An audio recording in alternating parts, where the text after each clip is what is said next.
10-year supervisor in the sawmill to janitor here making $10 an hour at the community center roundhouse.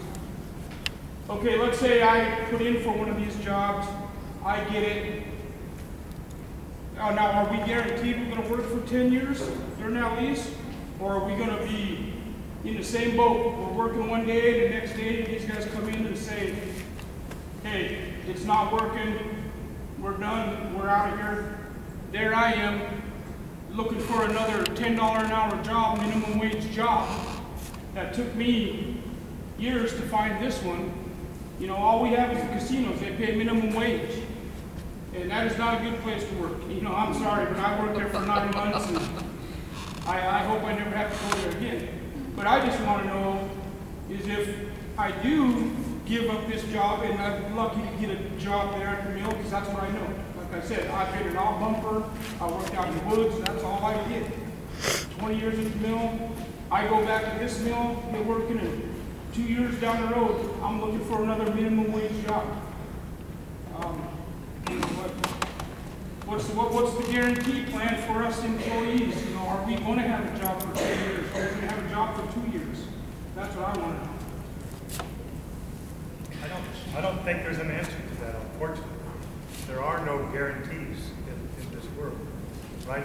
2 years ago, the housing industry across the entire country collapsed. And this particular industry that's linked to that housing industry also collapsed. People made choices that had been in business for 50 years to close their mills. People had, and that just that trickle-down effect on people. They lost their homes, their cars. A lot of things happened as a result of that. This is a very cyclical business, and the only way we know of to survive the cyclicality of this business, sometimes it's up, sometimes it's down, is to be one of the best operators in the industry. I can tell you that 7 years ago, we bought a mill in the South that out of 37 Southern Pine plywood mills was classified as the highest cost mill across the entire South. People ask us, why the heck did you buy that mill?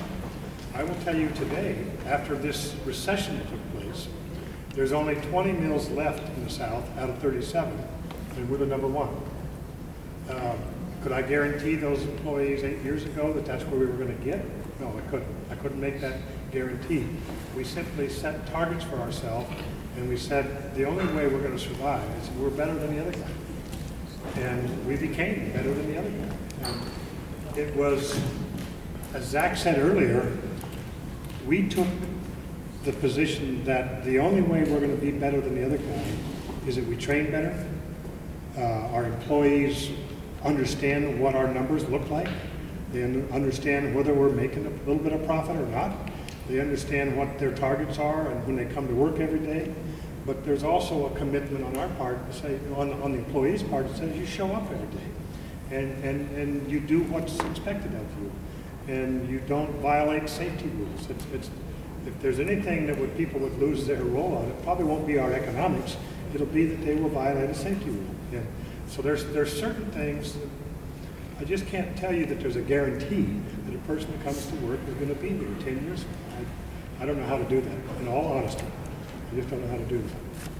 The free enterprise system, you can't do that. You have to train the person off and look at the long-range goals. So I totally agree with you. And I think part of our problem in the past was unit cost here, because a lot of people have thought about this to get a job was a guaranteed job.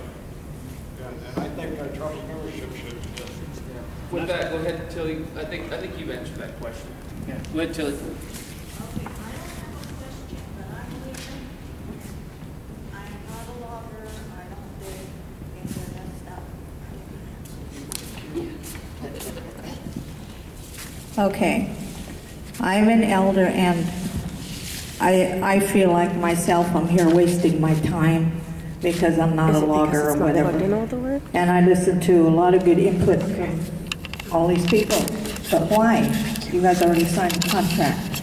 Why ask for the input when it's already done? What the hell good is it going to do? That's the way you guys do business. Just behind closed doors and then why couldn't it be brought tonight or a meeting for the membership and then get their input, then sign the deal? It's all backwards. What good is it spending half a night here with very good input when the contract's already signed?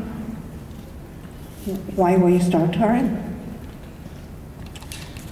And I listen to a lot of them. I watch you guys. Lynn sitting there rolling her eyes, pisses me off. So, yeah, when Sherry was talking. So anyway, that was what I wanted to say on that point. And then the other one that's on the agenda before I leave, I absolutely am against the main building thing. And I also hear that there's supposed to be a swimming pool in it, is that right? That was the latest. But I'm strictly against that too. And I make no bones about it. I'm very disappointed in a whole bunch of you. And I'll excuse myself and go home. Good night.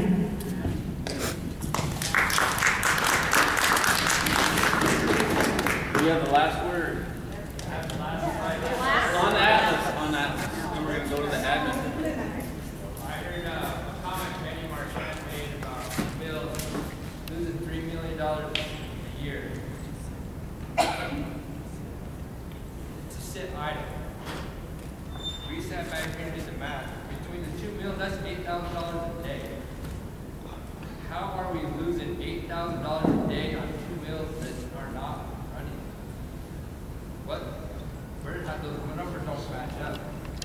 You guys paying security that much money to run around and do nothing? Like $3 million over 3 years. So I think it's $15,000 a month just for electricity for 1 mill. That's because the stadium lights are on. Yeah, they're not being utilized. Why is there electricity if it's not being utilized? 1 minute. To keep your to answer that, to keep your insurance, you need to have power there. You got to have lights on. That keeps away a lot of the looting that goes in there. There wasn't lights at the pellet plant. That thing got looted. But having people working there at the plant, security, watching everything, touring, making sure nobody's getting in there, it costs money to employ people. I mean, believe me, it causes a lot of heartburn. When you look at the spreadsheets, like, Nope, it says it's going to die. they need more money. I thought we just paid. Well, it doesn't say anything, but we got to pay some more money just to keep them open, safe. There's a lot of equipment there that we need to protect. Keeping power at that site. Yeah. It's flashing. Okay, let's do it. All the log trucks went down to the